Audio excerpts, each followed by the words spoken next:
Hello, everyone. Welcome to the campfire section of this evening's third Resilience Cafe.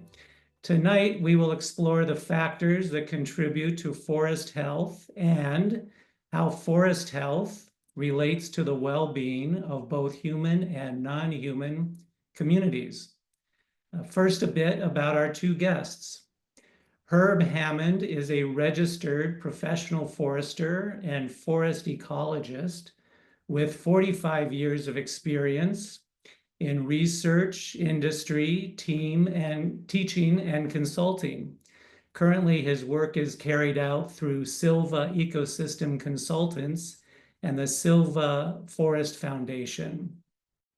His most recent book, wow, it's like, whoa, it doesn't show up. Anyway, his most recent book, co-authored with Cam Brewer and Sean Markey, is titled Nature First Cities, Restoring Our Relationships with Ecosystems and Each Other. Dr. Suzanne Simard is a professor of forest ecology at the University of British Columbia, UBC, and the leader of the Mother Tree Project. Her research focuses on the complexity and interconnectedness of nature and is guided by her deep connection to the land and her time spent amongst the trees. Her best-selling memoir, Finding the Mother Tree, has forever changed how people view trees and their connections to one another and other living things in the forest. This introduction only scratches the surface of our guests' extensive and profound achievements. Check the chat or the video show notes for links to their works, as well as a PDF with Suzanne's reading in case you want to follow along. And I'm going to put that in the chat right now. So, Herb and Suzanne, welcome, and thank you so much for joining us.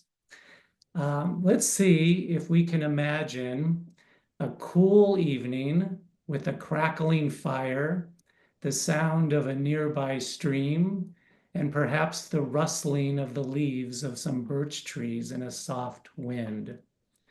Suzanne, would you read to us from the chapter titled Painting Rocks and Finding the Mother Tree? Yes, of course. Thank you, Mark. And it's so lovely to be here, everyone, and especially to be here with Herb, who I've long admired and looked up to in my own career. And I just want to also say that I have a cold. I have the flu, or I'm getting over it, but sometimes I lose my voice, and sometimes I have to cough, in which case I might disappear from the camera for a few minutes while I look after my breath. So hopefully that won't happen, but just be forewarned. So here I go. Thank you for that introduction. This is from the chapter Painting Rocks in Finding the Mother Tree.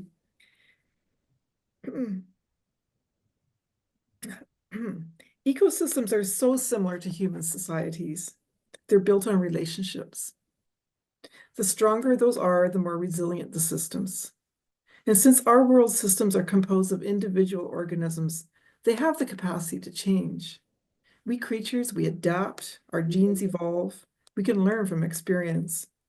A system is ever changing because its parts, the trees, the fungi, the people, are constantly responding to one another and to the environment. Our success in coevolution, our success as a productive society, is only as good as the strength of these bonds with other individuals and species. Out of the resulting adaptation and evolution emerge behaviors that allow us to survive, grow, and thrive. We can think of an ecosystem of wolves, caribou, trees, fungi, creating biodiversity just as an orchestra of woodwinds, brass, percussion, and string musicians assemble in a symphony. Or our brains, composed of neurons, axons, and neurotransmitters, produce thought and compassion. Or the way brothers and sisters join to overcome a trauma like an illness or a death, the whole greater than the sum of the parts. The cohesion of biodiversity is a forest. The musicians in an orchestra, the members of a family growing through conversation and feedback, through memories and learning from the past, even if chaotic and unpredictable, leveraging scarce resources to thrive. Through this cohesion, our systems develop into something whole and resilient. They're complex, self-organizing. They have the hallmarks of intelligence.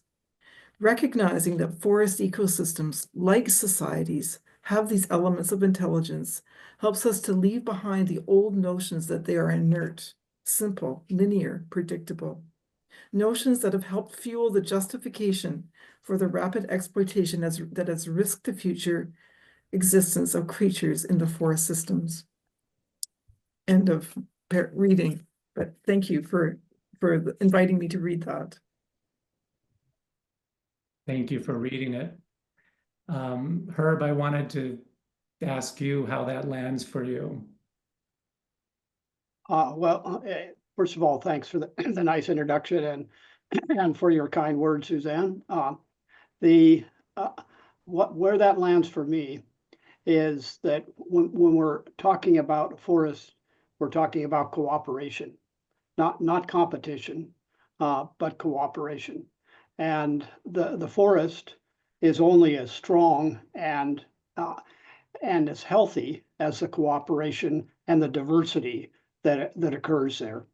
So I think that without that cooperation, we really don't have a forest. We may have some plants, some animals, some fungi, but we don't have a complete organism that a forest represents. Mhm. Is it possible it's a both and, that there's both competition and cooperation at once?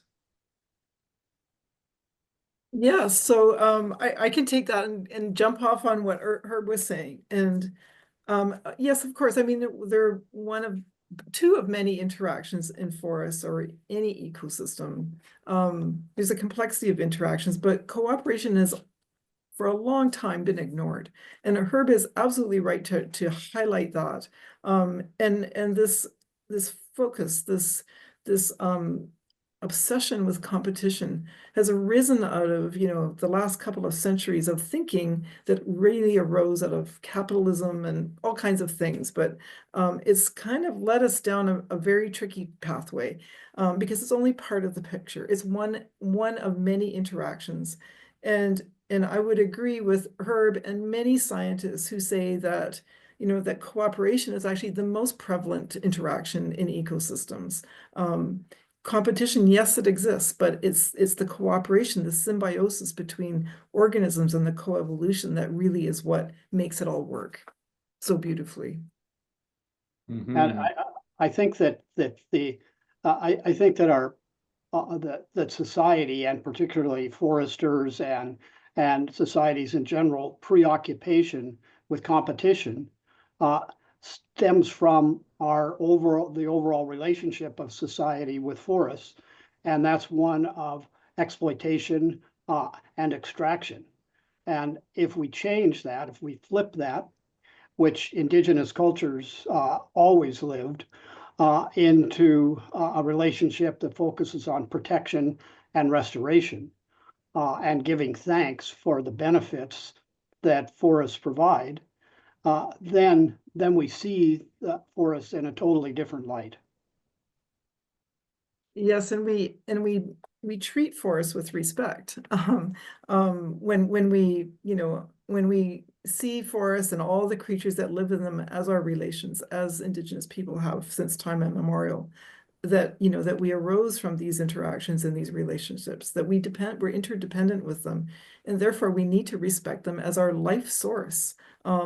And we kind of forgot that somehow along the way, over the last few centuries. But we need to come back to that. It's in our DNA. It's how we actually are wired to be like that. And we just need to find our pathway back as a society. And maybe not all of us as individuals, most of us who are here probably are already there. It's just that our governing systems have taken this path that has been quite destructive because it's been so narrowly focused. But yes, these ideas, this concept has been around for millennia, and it's in all of us, and we just need to come back to our source. And Well, that relationship that Indigenous people practiced is summed up by one word, and that's called kincentric instead of anthropocentric, like our society functions. so you both have been working for decades on this.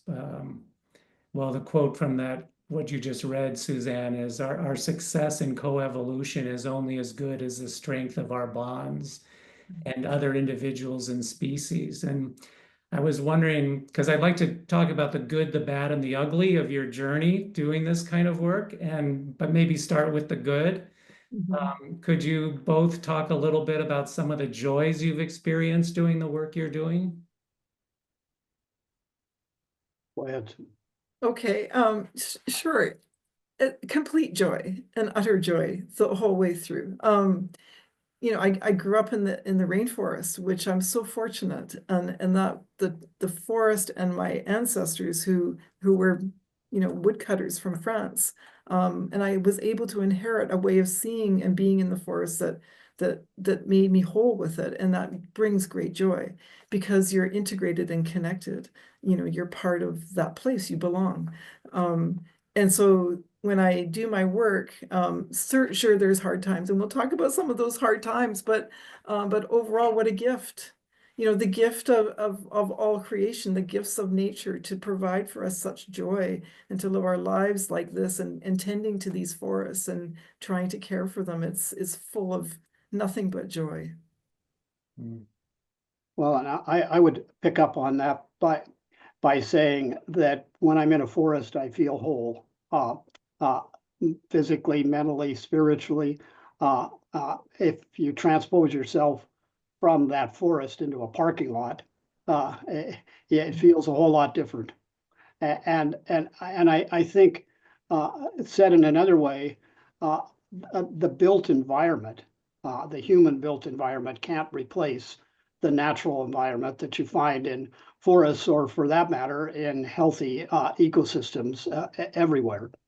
And I think some of the joy that I receive from forests is connected to people. I see people now working to restore natural ecological integrity, to bring back the biological diversity that was removed from our anthropocentric approaches that focused on exploitation. And what's amazing to me about it is that those restoration activities not only are about assisting natural processes in a forest to rebuild that biological diversity, but they also restore the people that are doing it too. So you see a really positive societal change in that way. And so I guess you could say my joy there is dual, both for the forest and for us, for our relationship with each other. Beautiful.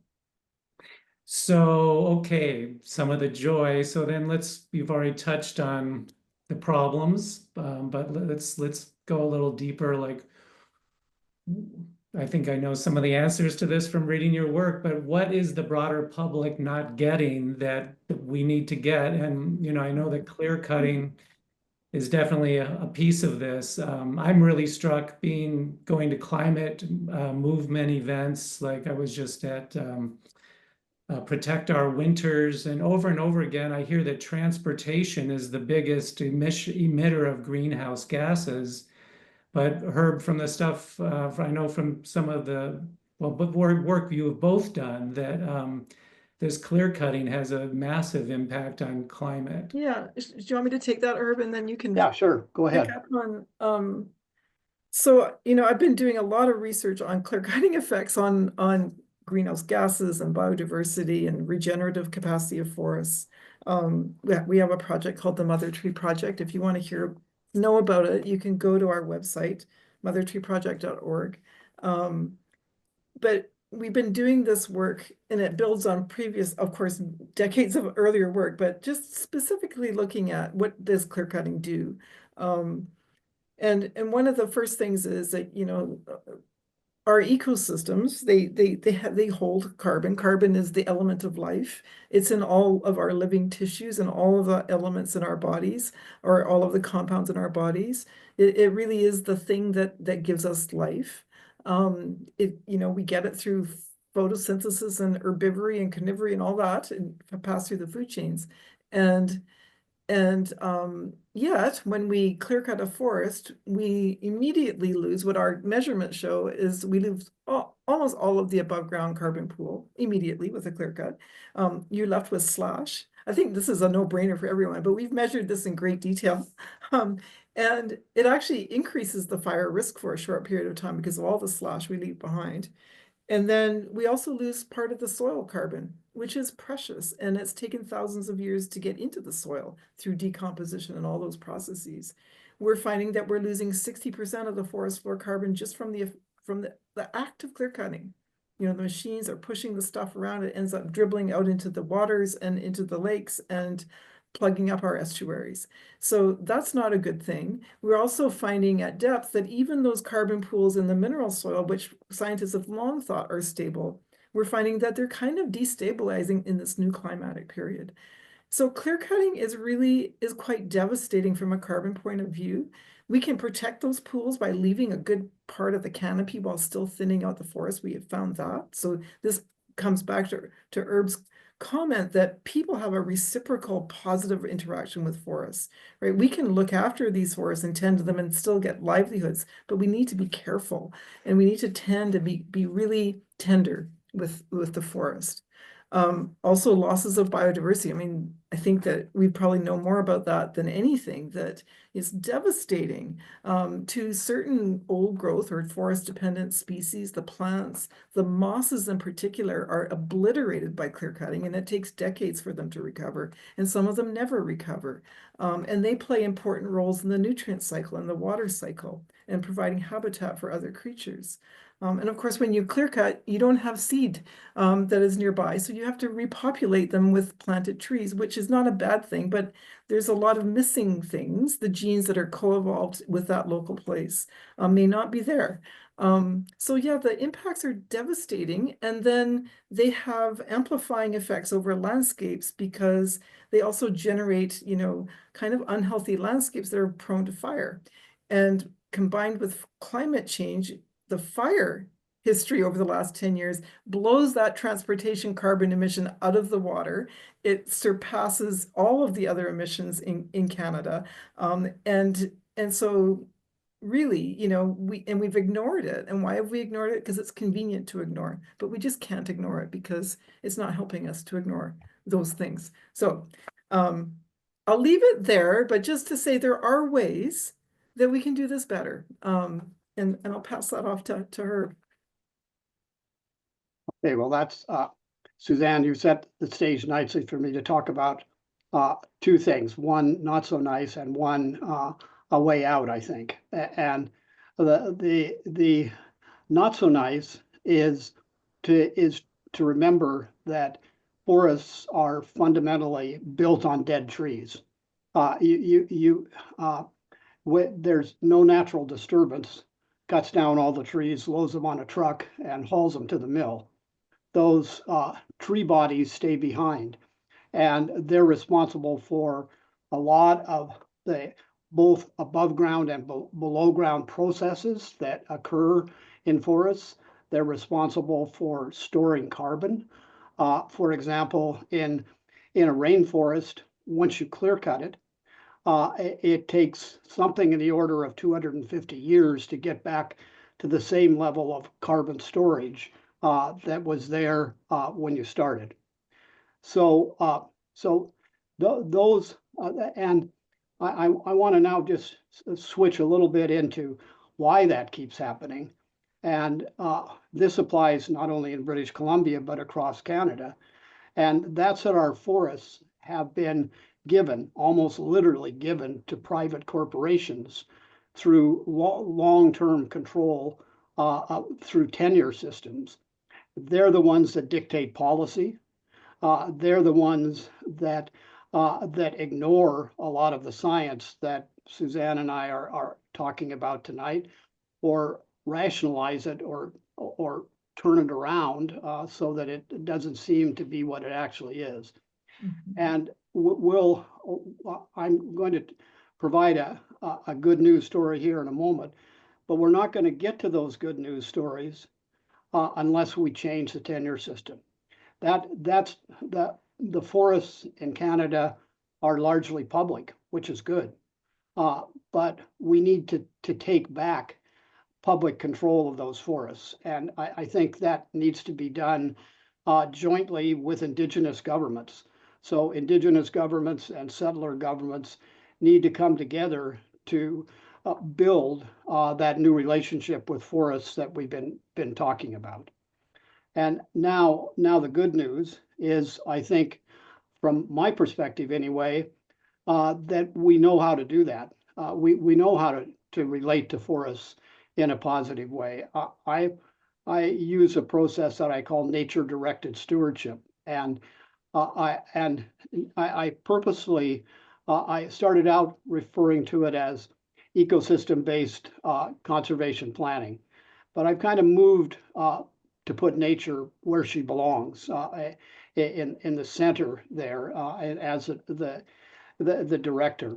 And I won't bore you with the details of how you do that, other than with a couple of things. One, it's built upon designing and implementing networks of ecological reserves, or across space and time. So when you think of whole valleys, you have some watersheds that are permanently excluded from human use and serve as reservoirs for genetics, for populations, so that they can move through the landscape. Then you have an intermediate scale of protected networks that operates to protect riparian ecosystems, old growth nodes, biodiversity hotspots, and those are all linked together. And then eventually, where you get to a point where people are going to do something, and let's make that something forestry for a moment. You partially cut those areas, leaving behind the full distribution of the trees that you find there, particularly the biggest and best. And those are designated as full cycle trees. They stay there, live out their lifetime, die, become a snag, fall on the forest floor, and maintain that structure that I was speaking of. So I think that nature-directed stewardship, following that path that I just laid out, is a very sound way to relate to forests and to change the difficult relationships that we've been having with forests to this point. That's great. And we are at our break point. Can we continue the conversation while the breakout groups are happening? Sure. Okay, great. So we actually talked about some of the attractors already. I wanted to get to like what we can be, aiming for to get out of this mess. One of the things when I watched your video about the importance of trees that was really striking to me is that, and I looked up these figures, like only 0.5% of jobs in British Columbia are actually forestry related jobs. It's like the lowest of all the main sectors. And yet there's this idea floating around that so many jobs depend on this. I think it was like 13,000 jobs. And I just thought, couldn't we get those 13,000 people working for making the forests healthier rather than, destroying them? We have millions, if not billions of dollars worth of jobs to restore what we've done to forests over the last 50 or 80 years. And if you think about the economic structure or the financial structure of what's happened during that time, there are large corporations that have profited immensely from that.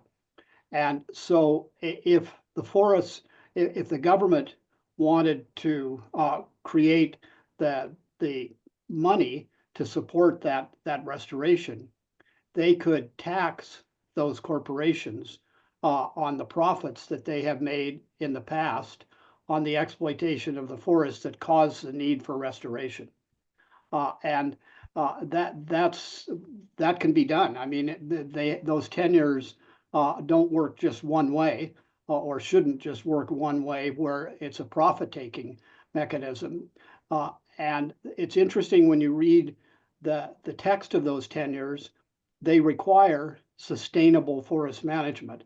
Well, it's pretty arguable whether sustainable or forest management, or very uncertain that sustainable forest management has occurred, because if you watch the size of the trees that come out of the forests over time, and you also look at the cycle of cutting, which is called the rotation age, how that keeps going down, then you realize that how we allegedly sustain forestry is through lowering the size and the age of the trees that we deem merchantable to cut. And in the extreme form, you kind of can see planting a tree and a year later pulling it out because it had reached its time for sustainable forestry. And the scary thing about that is that we now are moving through activities like mass timber to be able to glue fibers together and make them into wood products that used to require good-sized trees. So while that might seem like fantasy, the idea of extremely short times that a planted tree would be in the ground before being removed, I don't know that it's that far-fetched. It certainly, there's a need for concern there. I thought that the mass timber could actually be a good thing in the sense of the need for forest thinning, for wildfire mitigation, and maybe being able to do something with the smaller, the so-called low value biomass. But is it just a problem? I mean, is well, if it's paired with something like I spoke about earlier, of nature directed stewardship and full cycle trees, right. And continuous forest cover, then I think there's potential benefits there. But that's not the way a lot of timber companies are thinking, unfortunately. And there's been some interesting studies done on the amount of carbon, the carbon budget for mass timber, and it's not quite as good as meets the eye when you start thinking about moving all that material out of the woods, then breaking it down. There's a lot of carbon that is released in that process, so it's not quite as carbon neutral as some people would like to make it out. If people are interested, I can point them in the direction of numerous studies on that are pretty interesting reading. I was thinking with the tariffs and everything, this could be an interesting time to, for some rethinking of how the forestry industry is working. And with all the houses that are supposed to get built, right? Yeah, 90% of the lumber here goes overseas as well, or out of the country, which is interesting too. I think that Herb brought up a good point about how do we, I really feel like, it is we're in this lifeboat and we have to make decisions. We're at we're always at a crossroads, but it gets more and more essential that we make these decisions to move from extractive to regenerative economies. And we haven't made that decision yet, right? We're still going down that old path of, exploitation. And and these licensees that hold the tenures, and that's not for the people, it's for these private interests, that when they leave the country, which they're doing because they're running out of the fiber, or it's getting too small for them to make their big profits, They're leaving and they're taking the 10 years with them. And that should not be allowed. I mean, that is one obvious place that our government really needs to step in and say, when you leave this country, well, we'd like to tax you for all the damage you've done, absolutely, but we want our land and our tenures back, and we want to redistribute them to local players, First Nations, local woodlots, community forests. In a complex systems world, it is that local interaction, if you will, that creates a beautiful, thriving system. It's not this top-down conglomerate oversight that leads to chaos and disaster, which is what we have. But as they're leaving, we need to make sure our politicians don't just let them leave holding all the goods, which we're letting them do in some cases still today.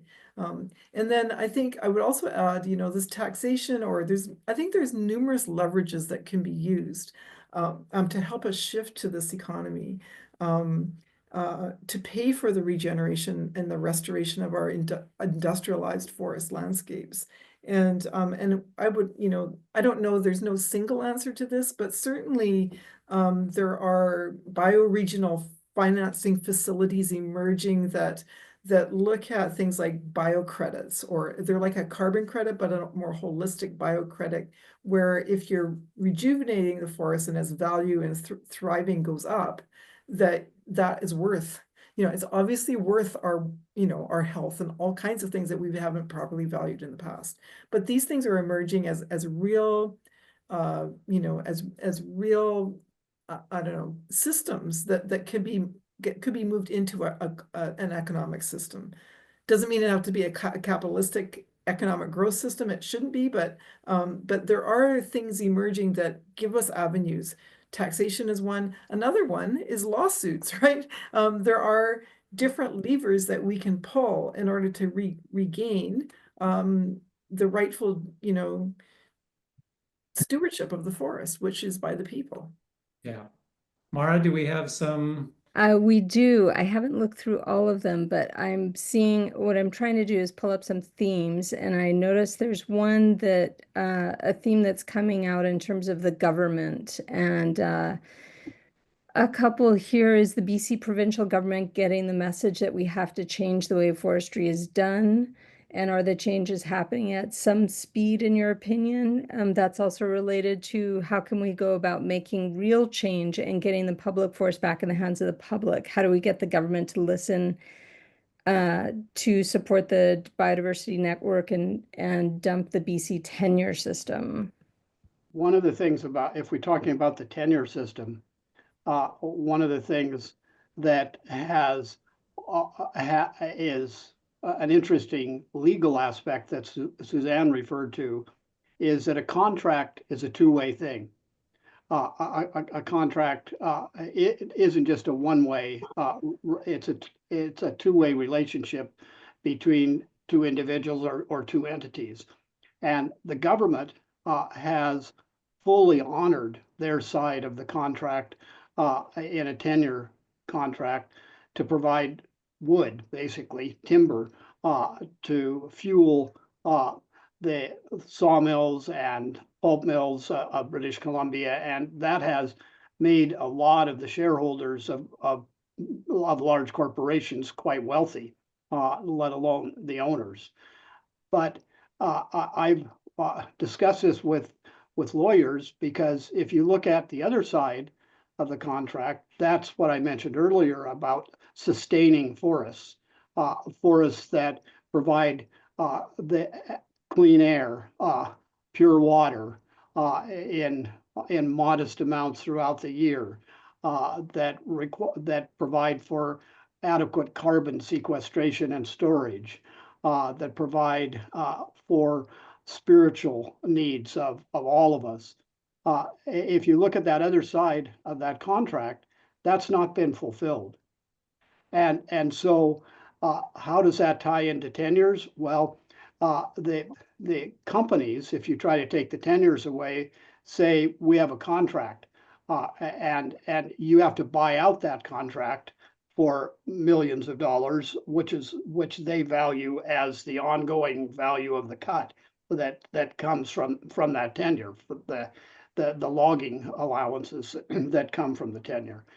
But if you remind them that first of all they paid nothing for that tenure, or virtually nothing compared to its value, and they haven't owned up to their side of the contract, then you can provide a basis, if not strictly legal, certainly partially legal and partially political, for taking back that forest or restoring it to public ownership, like we talked about earlier. So it's people stop when the companies say it'll cost millions, and I think there's a way around that. I think if nothing else, that exposes what the companies have actually done over time, and I think will eventually provide the political pressure to have those changes occur. Somebody put in the chat, we being common people, not necessarily in the industry or academy. I think maybe some people are asking how. So this is related to the previous question, and it's related to another question that people have too about, like, people have concerns over what we can do, what we being the common people can do to enact change. Contextually, what's your advice on ways to implement change in logging practices so they align more with environmentally sustainable silviculture systems? And then also someone else said, what can communities do to help restore forests after big, deep fires, including backburns? I think maybe people are feeling like, it's great to hear, and there's a sort of a feeling of wanting to do something, wanting to, as coming to this is one thing, but what else do you recommend? Well, one thing, Herb talked about, this contract, and this, the contract says that, sustainable forest management. Well, the more we measure it, the more we have evidence it's not sustainable. Evidence being loss of species. We don't have very strong species at risk acts, but we have well-documented loss of species, loss of carbon pools. When I look, I was just commenting on the federal government's definition of forest degradation. When you're degrading the soil, you're degrading the forest, and all of these clear cutting practices are degrading the forest. And so there's mounting evidence, and it's not just individual studies, it's like meta studies are showing this. It's published, it's peer reviewed, it's scientifically solid. So there's plenty of evidence that people can use to make arguments or to bring to courts to get back the rights to their forests and say, we're going to take back, you've abrogated on your deal here. We're going to take back the forest, we're going to sue or whatever, or maybe there's a tax system in place, but I think individual people and communities can do this. I know that, Grand Forks and some communities are suing over the water, clear cutting effects on hydrologic, flows, and those things are going to build into class action lawsuits. And I'm not, I'm not saying that we should all be litigious, but sometimes when we don't feel like there's anywhere to turn, or it's not moving fast enough. That is a mechanism that's at our disposal as people. And so I'll just repeat again, there's plenty of scientific evidence that can be put in front of the courts to say, this is not sustainable forest management. I think to follow up on that, let's not forget water. Water quality, quantity, and timing of flow. Those three main variables are provided by healthy, intact natural forests, and they are not provided by clear cuts and tree plantations, period. Like Suzanne said, we've got lots of science to back that up. One of the interesting things about water to me is that the water that comes from the west coast of Vancouver Island gets leapfrogged across the continent to the prairies. And in a clear cut, instead of it being intercepted 30 to 60%, as high as 70% of that intercepted by the multi-layered canopies and evaporated into the atmosphere and moved eastward. Instead, it falls in clear cuts and doesn't move. The same thing here in a snow-dominated ecosystem where you have clear cuts, you get 30 to 40% deeper snowpacks that melt 30 or 40% faster when you don't have trees there to intercept the snow and allow the wind and the sun to move it eastward as well. So we're not only having local effects of how we do forestry, but they actually have continental effects. So the drought on the prairies is linked to how we manage forests in British Columbia. There is a question about how are foresters engaging with Indigenous peoples and applying what they learn in a holistic way, or are they? So in my work, I'm engaging with Indigenous people all the time now.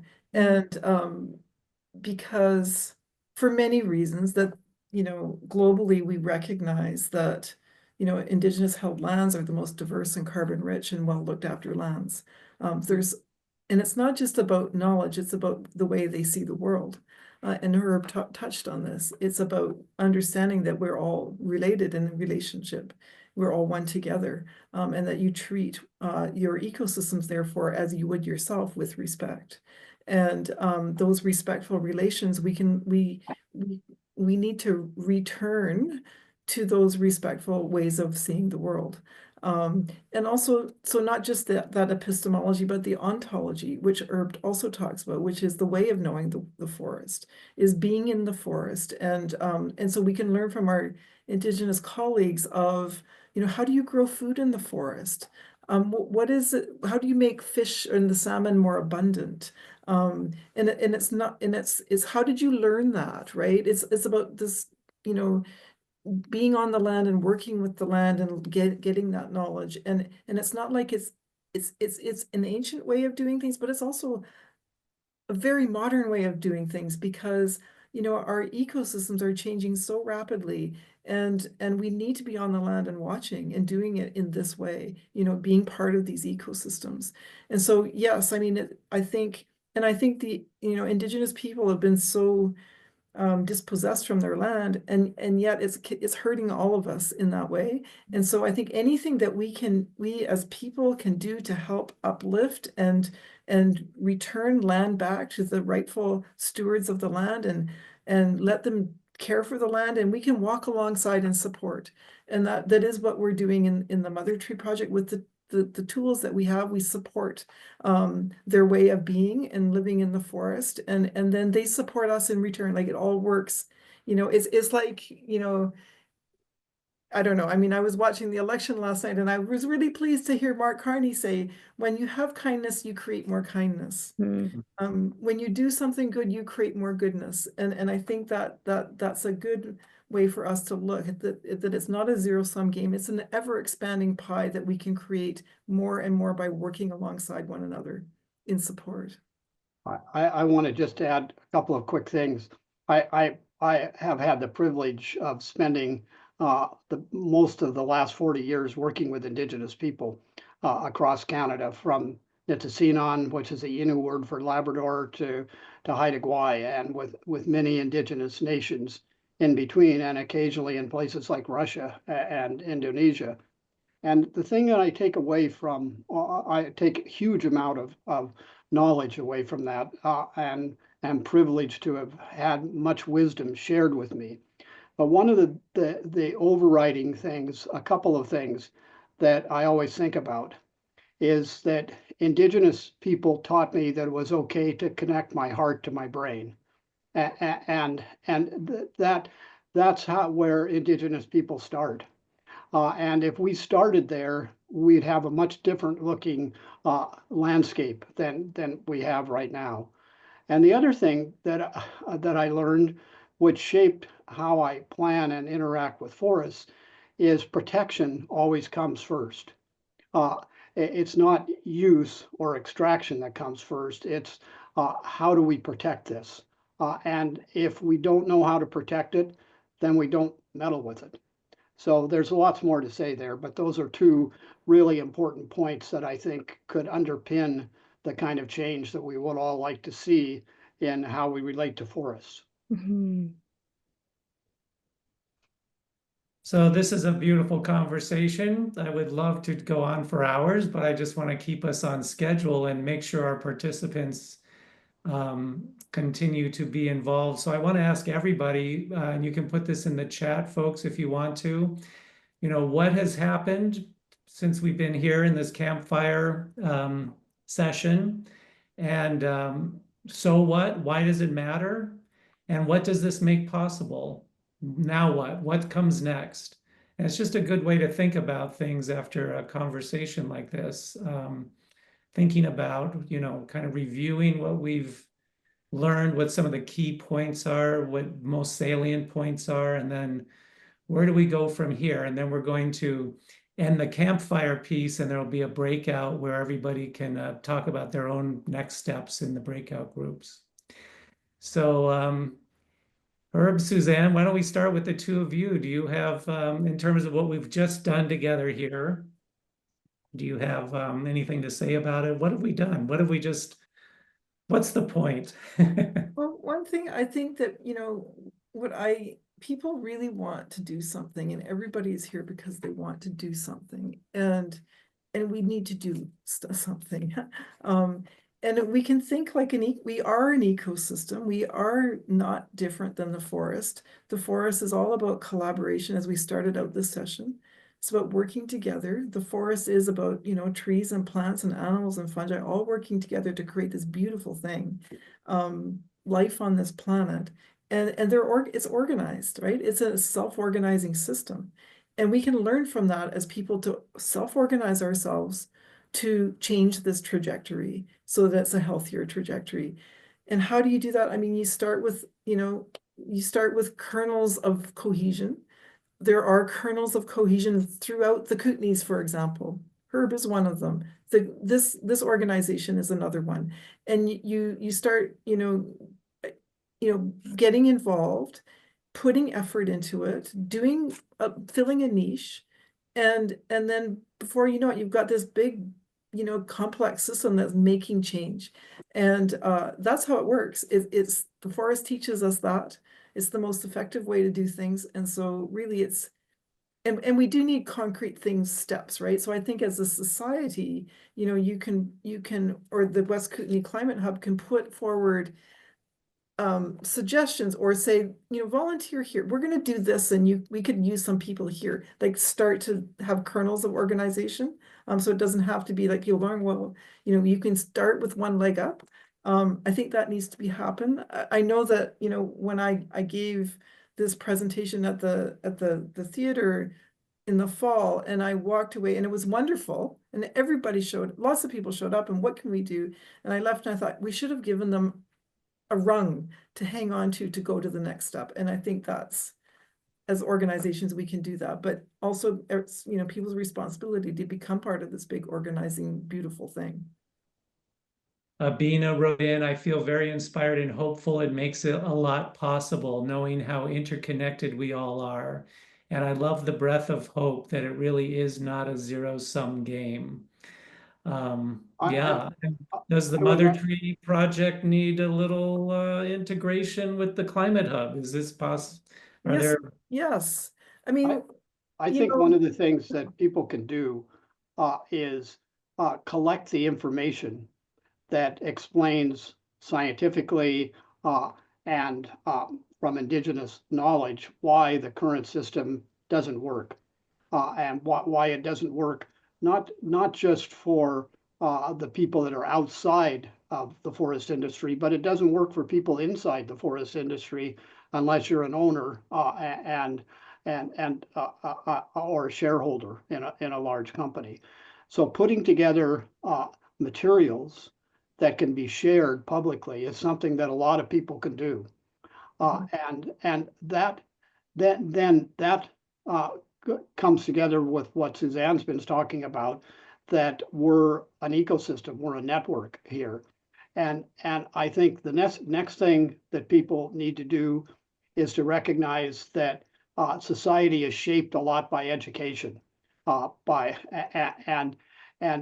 so finding our way into educational institutions as volunteers in the school system and secondary schools and high schools is a really important thing, because make no mistake, the tenure holders are there. They're writing course material for forestry in high schools and things like that. That we can change that. We can, and I think from my own experience, when you put their explanation of forests alongside of an accurate explanation of forests, you don't even have to ask people which one they think is right. So it becomes pretty clear. But in the absence of doing that, they have clear sailing for putting their message of how we should relate to forests at the top of the heap. I'm seeing a lot of frustration in the chat, I have to say, with the way the government has been handling things. In lawsuit, class action lawsuit in Grand Forks was dropped because the government and various industrial groups, including First Nations, threatened the defendants with legal costs should they fail to win the court case, things like this. You know, I think underlying politics is culture. We have to develop a culture that will create a better politics and really demand a better politics, right? Yeah, I mean, if we don't do anything, that it'll just keep this being the same. So that's not an option. And so if the lawsuit, was dropped, that's unfortunate, but then it doesn't mean we stop, at trying and then gathering more resources. So for example, somebody put in the chat about this conference on bioregional financing in Seattle. That is excellent. And English. Yes, so those bioregional financing facilities are looking for islands of cohesion, which I think this group could be one, that has got action plans and that they can provide financing, to restore the forests, to get the tenure back from the licensees. There are avenues to this. I mean, they're emerging and they're nascent, but by no means can we stop. We have to follow all these leads and have somebody go to this Cascadia bioregional financing thing, and you'll be, I mean, I'm actually in touch with them too. I'm amazed. And they talk about how, there's a lot of capital in the world, and it's stuck in the pockets of a few people, a few, higher class, and they're hanging onto their money, and that money needs to move down into who's working on the land, who's restoring the forests, and to finance this stuff. And that there are these bioregional financing facilities are facilitating the movement of that capital down to the people on the land. And so we need to get engaged with that and get into those capital streams and earlier we talked about how there's very few people actually working in forests. Well, we can get people working in forests with this kind of financing ability. So these are really good leads that we need to follow and not get discouraged. Suzanne and Herb, our deepest gratitude to you both for joining us tonight and for the many gifts you've brought to this world, including being here with us tonight. The West Kootenai Climate Hub's Resilience Cafe webinars are open to all. To get the full interactive experience and meet some wonderful neighbors from all over, check the show notes or visit the events page at westkootenaiclimatehub.ca. We'll see you real soon.